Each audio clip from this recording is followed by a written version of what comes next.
When I was a child, my brother would tell me a bedtime story about the man who murdered our father and watched as his blood poured onto the floor. He told me other stories about all the things we would do to that man once we took back the Seven Kingdoms.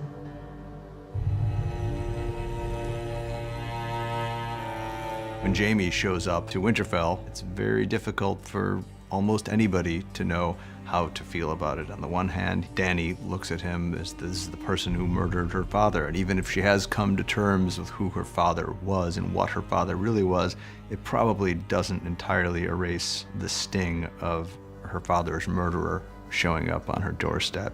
Your sister pledged to send her army north. I don't see an army. She never had any intention of sending her army north. Tyrion has made a number of mistakes now, and Dany's really at the end of her patience because she has a lot of fondness and respect for Tyrion, but many of his plans have really gone awry. And now Jaime Lannister's here, but not with the Lannister army. Your Grace, I know my brother. Like you knew your sister.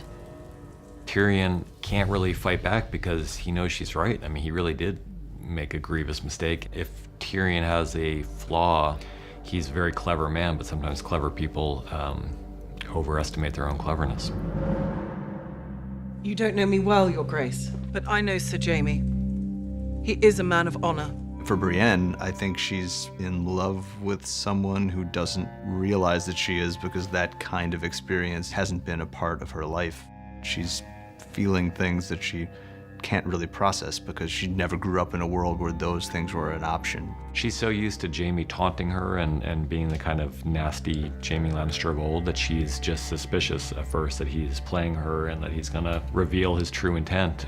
I'm not the fighter I used to be, but I'd be honored to serve under your command, if you'll have me.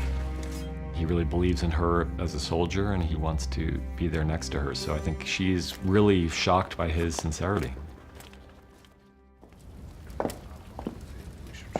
Lady Sansa, I was hoping we could speak alone. Dany comes to Sansa with a bit of an olive branch, trying to find a way inside that kind of cool exterior that Sansa presents. And one commonality between them is they both love Jon. Dany's his lover and Sansa's his sister. It's very much coming at it from the point of view of a monarch trying to make peace with her subject. And Sansa's not quite willing to accept Dany as her monarch yet. She's suspicious of people for a reason. What about the North? It was taken from us, and we took it back, and we said we'd never bow to anyone else again. What about the North? She's had too many hard experiences not to be suspicious of people, and she sees Dany as possibly a tyrant, as someone who's has a lot of power and is seeking to get even more. They're coming. We can't beat them in a straight fight. So what can we do? In the War Council scene, there's a lot going on under the surface. The most important thing about that scene is understanding the lay of the land and understanding what their intentions are, what their plans are, what their expectations are, so we know what we're looking at. The Night King made them all. They follow his command. If he falls, getting to him may be our best chance. Things may not go entirely according to plan, so we thought it was very important for people to know what everyone in the room expected to happen, was worried would happen, hoped would happen. In addition to that, there are a lot of human moments. We'll put you in the crypt where it's safest. No, I'll wait for him in the Godswood. We're not leaving you alone out there. He won't be. I'll stay with him. One thing that was definitely going on was how Theon felt after returning to Winterfell and how he's using this battle as an attempt to try to make good to the extent that that's possible on the horrible mistakes that he made. I took this castle from you. Let me defend you now.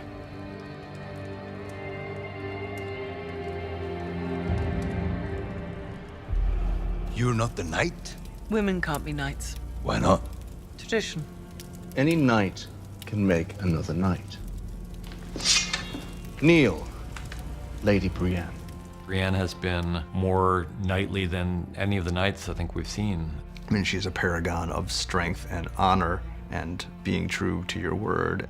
When Jaime knights her, it's a general kind of validation she's wanted her whole life. But even more importantly, it's the acceptance and validation of Jaime, who she obviously has feelings towards that she's never really come to terms with or even allowed to bubble to the surface of her consciousness, but they're there all the same, and we can see all of those things swirling.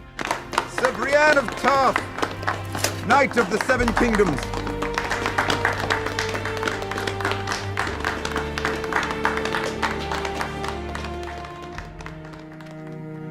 For us, what was interesting about this episode was always that it's our last night together, and everyone, I think, would face the end in different ways. We're probably going to die soon. I ought to know what it's like before that happens. Some characters want to make love for the first time because they've never done it before.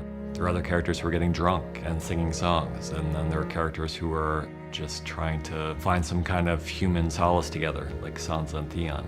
Everyone faces it in different ways, but they're all facing it, and that's why this episode was so important to us, because it's, all these characters that we've been following for so long, and now they're all facing a common enemy. How about a song? One of you must know one.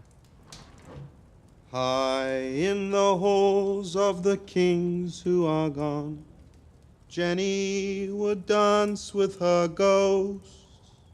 Daniel's got a really lovely voice, and we knew we wanted a song in this episode. We've had a song in several of the seasons. We haven't had an original in a while, so this felt like the place for it, and Daniel felt like the singer. The ones who'd been gone for so very long, she couldn't remember their names. They spun her around on the damp old stones, spun away all her sorrow and pain. The song, I believe, is in George's books, at least the first verse is in the books, and then we added some lyrics and Ramin came up with the music for it. Wanted to leave, never wanted to leave, never wanted to leave.